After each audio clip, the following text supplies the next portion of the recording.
कितने पद हो गए ये? 5 पद। अगर कोई इसका आपको बोले कि इसका योगफल निकालो तो आप सिंपल सी बात कहोगे कि 2 और 4 6, 6 12 18 19 20 और 10 कितना बन गया? 20। ये तो छोटी सी बात है, लेकिन अगर आपको कोई एक बड़ी समांतर श्रेणी दे दी, उसके 50 पदों का योगफल निकालना है, उसके 100 पदों का योगफल निकालना है, तब आप क्या ऐसे जोड़ते रहोगे?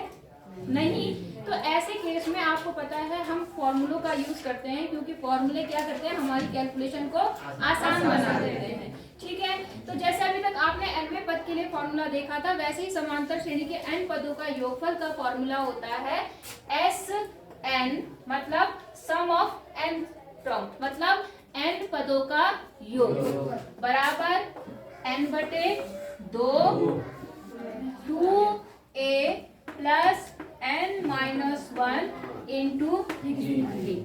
बात समझ में आ गई? तो इसकी सहायता से हम क्या करेंगे? समांतर श्रेणी के जिस भी पद की बात बोलेगा, जितने पदों की बात बोलेगा, उतने पदों का हम क्या निकाल सकते हैं? योगफल। ठीक है ना? जैसे हमारा छोटा सा सवाल था, आपने 30 निकाल दिया, इसी को इससे निकालते हैं। वैसे तो यहाँ ये ज्यादा आसान लगेगा क्योंकि यहाँ केवल 5 पद हैं, लेकिन अगर आपके पास बहुत ज्यादा पद है, मान लो इसी समांतर श्रेणी की बात करते हैं और हम कितने से पदों का योगफल चाह रहे हैं?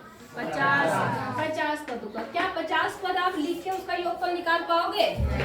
कितना तो लिखोगे, कितना तो निकालोगे। तो यहाँ आप क्या करोगे? डायरेक्ट फॉर्मूला यूज कर दोगे। ठीक है, आपको पता है इस समांतर श्रेणी का a कितना है? 2 और d कितना है इसका? 20 का 2 का 2 हो गया, और इसमें m कितना है? n 50। अब आप क्या काम करेंगे? इसमें वैल्यू रख देंगे। तो यहाँ n/2 मतलब 50/2 2a कितना है? 2 प्लस n 50/1 इंटू 2। ठीक है, अब कितना आ गया? यहाँ पे इससे कितना आ गया? 25 इंटू 4 प्लस कितना हो गया यहाँ पर? 49।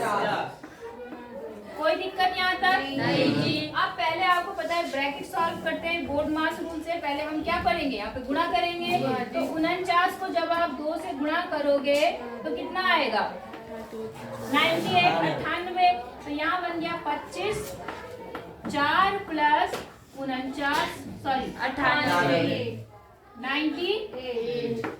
और यहाँ कितना आ गया आपका? ऐड करके 102 गुणा 25। समझ में आ रहा है सबको? अब 102 को आप क्या करेंगे? 25 से गुणा कर देंगे। कितना आ गया? इतना आ गया। इसका मतलब इस समांतर श्रेणी के 50 पदों का योगफल कितना होगा? तो इतना जी। तो इस तरह से आप ये देखेंगे कि एक सूत्र की सहायता से आप किसी भी पद का, किसी भी समांतर श्रेणी के कितने भी पदों का योगफल निकाल सकते हैं। ठीक है, बाकी कल बताऊंगी। इतना आज कर ले।